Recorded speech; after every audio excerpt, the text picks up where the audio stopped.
Hello বন্ধুরা, মম and sons blog থেকে আমি অর্ঘ্যদীপের মা। আজকে কোনো ব্লগ ভিডিও না, আজকে তোমাদের সঙ্গে একটু গল্প করতে আসলাম। আমার জীবনের গল্প তোমাদের যদি ভালো লাগে তোমরা অবশ্যই লাইক শেয়ার সাবস্ক্রাইব করে দিও। যারা নতুন বন্ধু তারা অবশ্যই সাবস্ক্রাইব করে দিও। বন্ধুরা, এক এক সময় মনটা খুব খারাপ লাগে, আর তোমরা আমার এতগুলো সদস্য হয়ে গেছো, আমার এত বন্ধু হয়ে গেছো, আমার একটা পরিবার হয়ে গেছো তোমরা।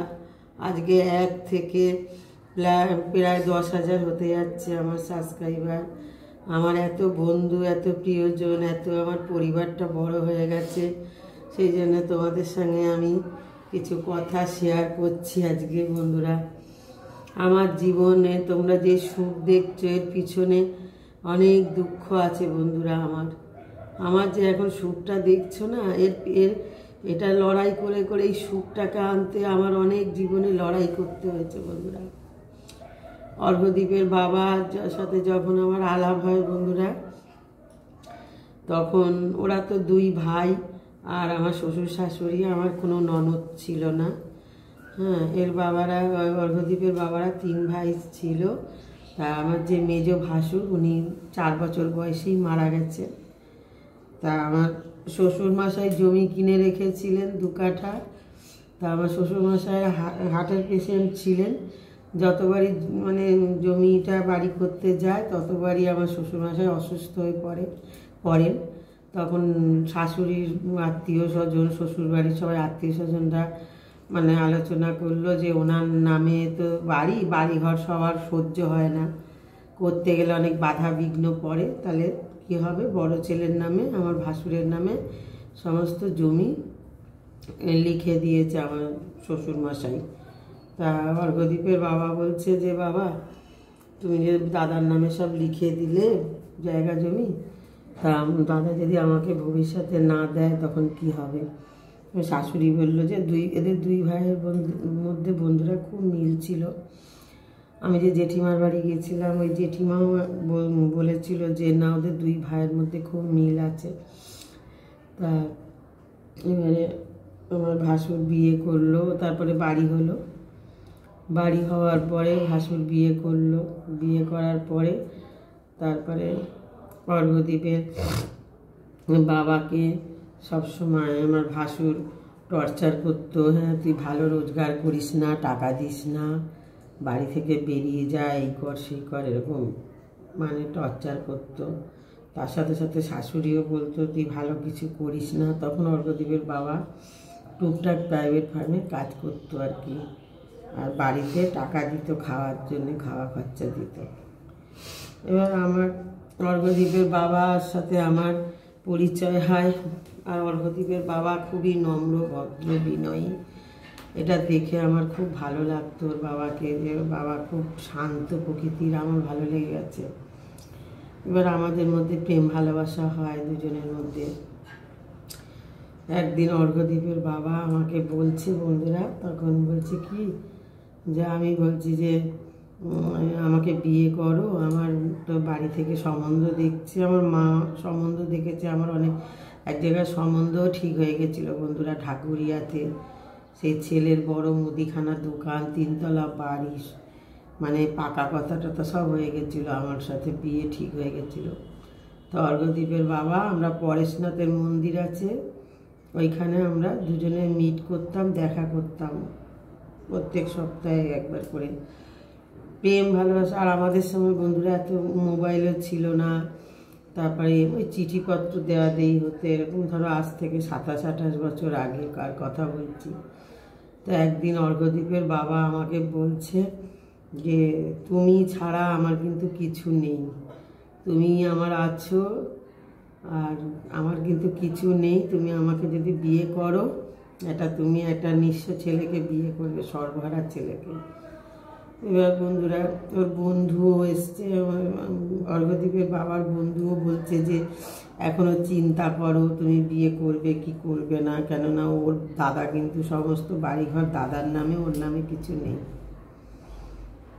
তারপরে আমার আমার শাশুড়িকে বললো অর্ঘ্যদীপের বাবা যে আমি বিয়ে করব। তখন শাশুড়ি বলল যে আমি কিছু জানি না, তো দাদা যদি এই বাড়িতে থাকতে দেয় তাহলে বিয়ে করবি। তখন ও দাদা বলল তুই ভালো কাজকর্ম করিস না, আর আমরা তোকে বিয়ে দেবো দেখাশোনা করে, তুই নিজে নিজে বিয়ে করতে পারবি না, কেননা আমরা বিয়ে দেবো।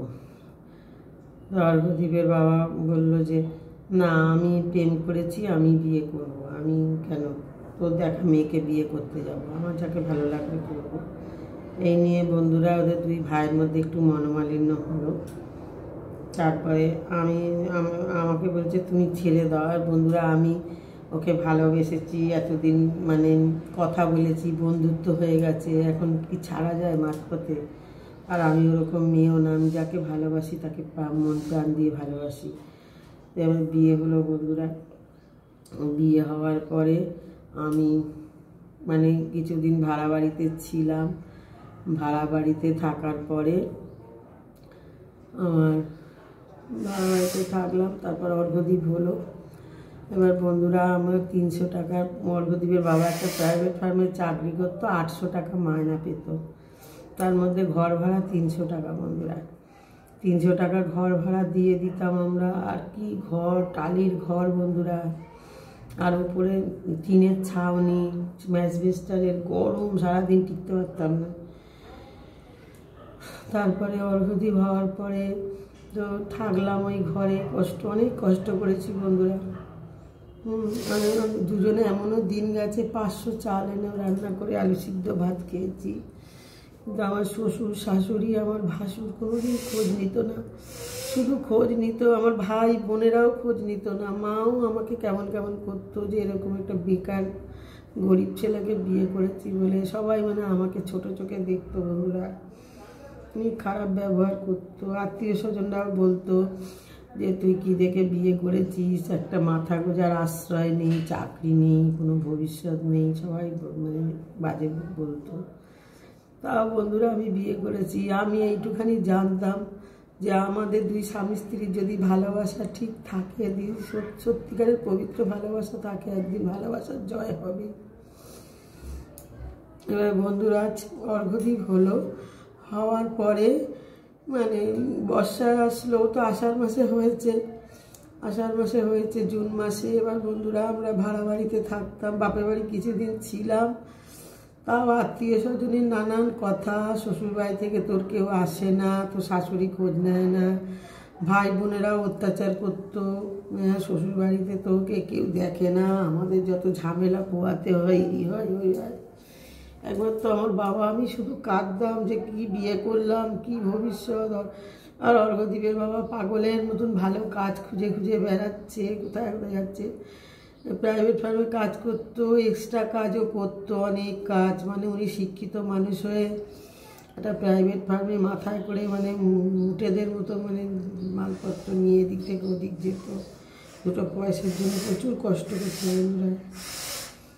আমি বাপের বাড়ি কিছুদিন থাকার পরে ভাই বোনেরা অনেক অত্যাচার করতো, মাও মুখ করতো অনেক, এরম ছেলেকে কেন বিয়ে করেছিস, একটা বাচ্চার পিছনে কত খরচ।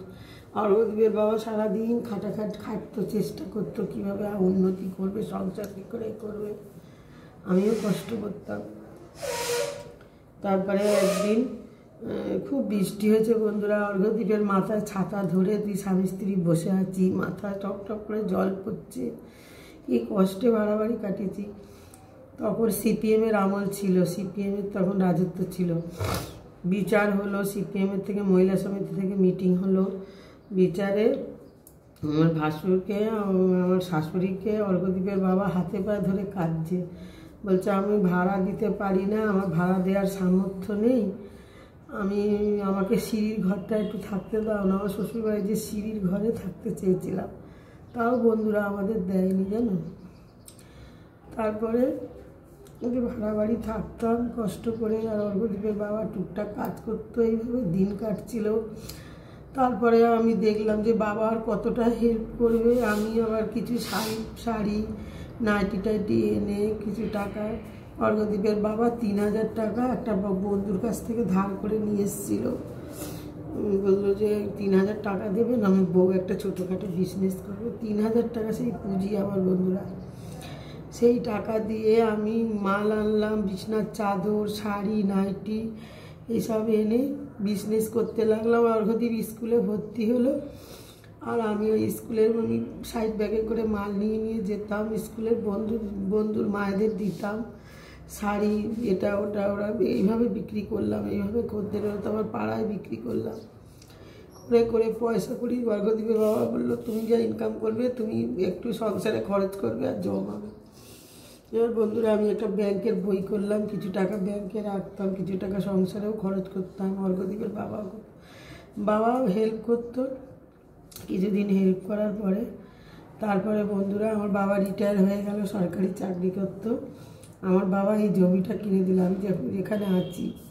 এবার বাবা বলল কি যে আমার সেজো মামা ছিল, সেজো মামা বলল যে ওকে তো বিয়েতে কোনো খরচপাতি হয়নি, আমার কথা আমার রেজিস্ট্রি ম্যাচ করে বিয়ে হয়েছে, তা বিয়েতে একটা তো খরচ হতো, সেই বাবদ আমার বাবা এই জমিটা কিনে দিল বন্ধুরা। আর বাবা বলল যে তোদেরকে একটা ঘর করে দেবো, তোরা তো সেই ভাড়া দিস মাসে মাসে, সেই টাকাটা আমাকে দিয়ে দিবি, আমি দেনা শোধ করবো। এইভাবে এখানে বাড়ি করলাম বন্ধুরা।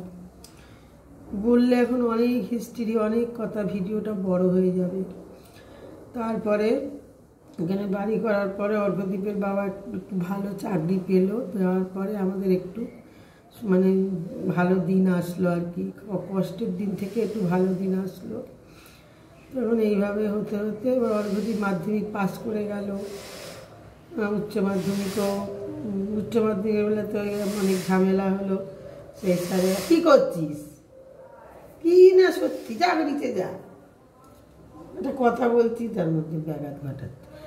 এবারে বন্ধুরা তারপরে সেই অর্ঘদীপের তো একটা মাস্টারমশাই মারলো, সেই একটা দুর্ঘটনা ঘটে গেল, তার মধ্যেখানে আবার তারপর চিকিৎসাপত্র হলো। তারপরে অর্ঘদীপের বাবা বলল কি যে এতদিন তো থাকলাম এখানে, আর এখানে ভাল লাগছে না থাকতে, মাঝে মাঝে আমার বোন ভাইয়েরা অনেক ব্যবহার খারাপ করতো আমাদের সাথে, আত্মীয় স্বজনরা অনেক আজে বাজে কথা বলতো। এসব শুনে অর্ঘদীপের বাবার আর ভালো লাগতো না। বললো কি যে একদম অর্ঘদীপকে ছোটোবেলা থেকে আমার বাবা মানুষ করেছে, একেবারে একদম আতুরবেলা থেকে খুব ভালোবাসতো আমার বাবা এবং মা। অর্ঘদীপকে খুব ভালোবাসতো, আমাদের সঙ্গে যাই করুক না কেন আমার মা অর্ঘদীপকে ভালোবাসতো। এবারে অর্ঘদীপের বাবা বললো যে আমি একটা ছোট ফ্ল্যাট কিনে সেখানে আমরা থাকবো। এবার আমার বাবা কান্নাকাটি শুরু করে দিল বন্ধুরা। বাবার কি মন খারাপ, আমরা চলে যাবো বলে।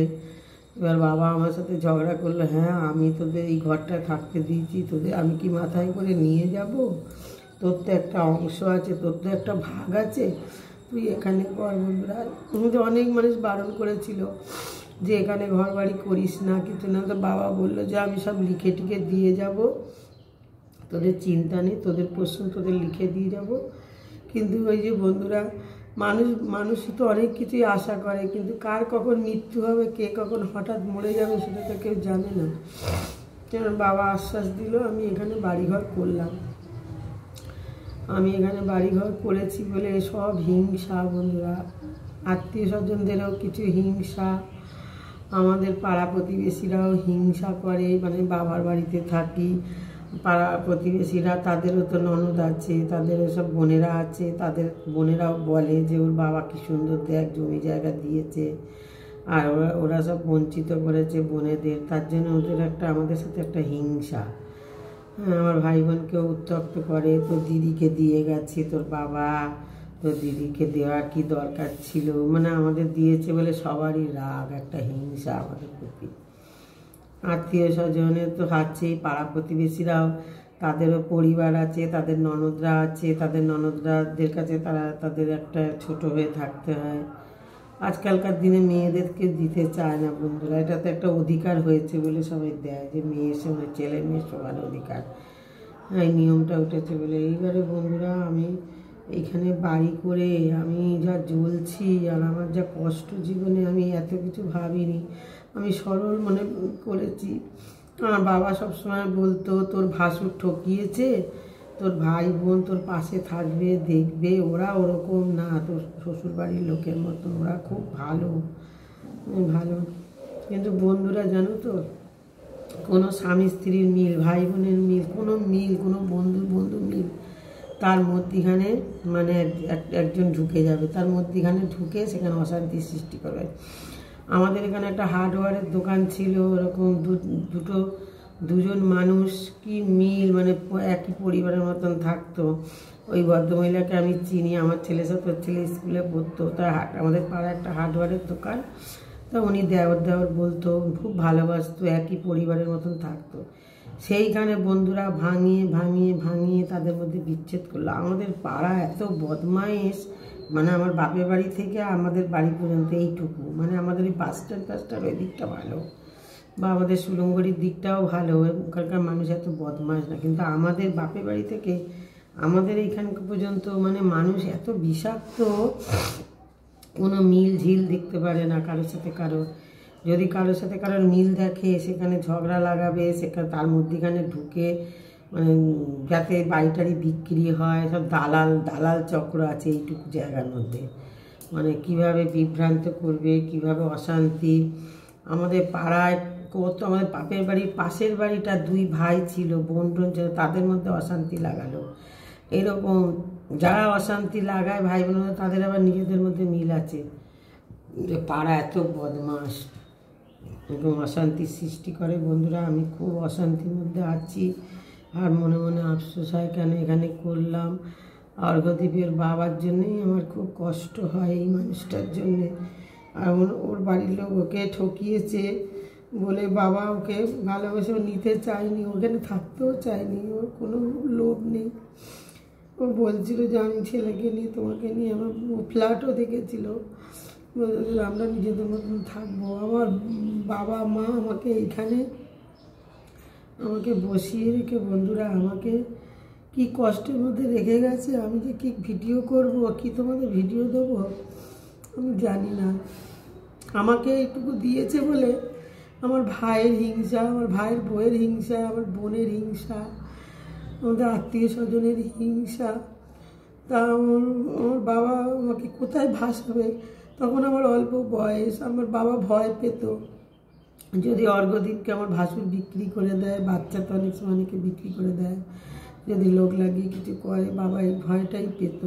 সবসময় আমাদের আগলে রাখতো। বন্ধুরা, বাবা যতদিন ছিল না, কেউ কিছু বলতে করতে সাহস পায়নি। আমার বাবা মারা গেছে বলে মানুষের এত বাড়ানি হয়েছে, এত সাহস হয়েছে। বন্ধুরা, তো আমি অনেক ঝামেলা করতে পারি, আমাকে ভিডিও করি বলে বলছে আমি বাজে। তোমরাই বলো বন্ধুরা, আমি কি বাজে ভিডিও করি? আমি তো বেশিরভাগ ঠাকুর দেবতা, পুজো আশ্রার ভিডিও করি, আমি তো কোনো খারাপ ভিডিও করি না। কেন? আমার একটা সন্তান আছে, তার মান সম্মান আছে, আমার স্বামী আছে, আমার পরিবার, আমার বাপের বাড়ির পরিবার, আমার শ্বশুর বাড়ির পরিবার, সবই আছে, বন্ধু বান্ধব। কোনো বাজে ভিডিও করি না, তা সত্ত্বেও আমাকে এত অত্যাচার হতে হচ্ছে, এত বাজে কথা শুনতে হচ্ছে। আমার মন খুব ভেঙে গেছে। বন্ধুরা, আমাকে অর্ঘ্যদীপ বলছে, মা তুমি তো বাজে ভিডিও করো না, তুমি ভিডিও করবে, ভিডিও করলে তোমার মন ভালো থাকবে। আমি সারাদিন কাজকর্ম করি, আমার বোনকে লাইটের বিলের যত খরচ সব আমি বেয়ার করি, একটা দায়িত্ব নিচ্ছে, ওকে তো আমার দেখারই কথা না।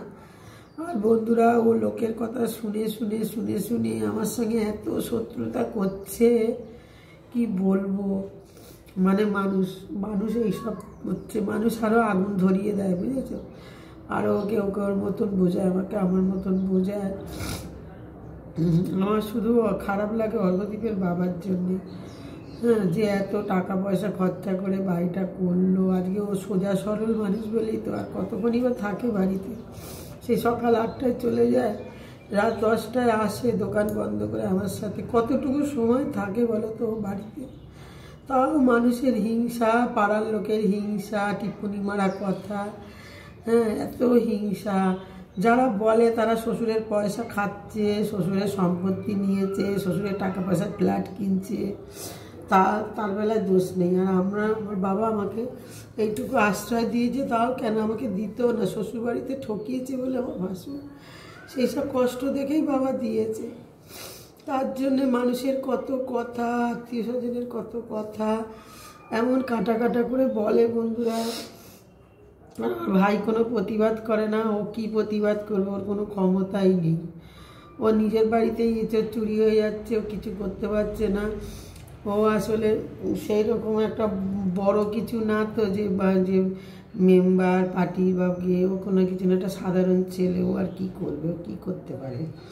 ও নিজেরই কত সমস্যা পড়ে আছে, সামনের একটা বাড়ি ভেঙে পড়ে যাচ্ছে, ও কিছুই করতে পারছে না, ওর কোনো ক্ষমতাই নেই। ও কি করবে? আমাদের সাথে এত অত্যাচার হচ্ছে, ও আর কি করবে?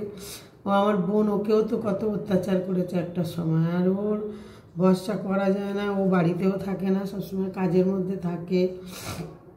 ও সকালে বেরিয়ে যায়, ওর নিজের সংসার আছে, আর ও অত ছুট ঝামেলা পছন্দও করে না। ও কি করবে? ওর স্বামী চলে গেছে, পাড়ার লোকে উস্কায়, তোর দিদি সুখে সংসার করছে ছেলে। তা ভাগ্যে যার যা আছে তাই হবে বন্ধুরা।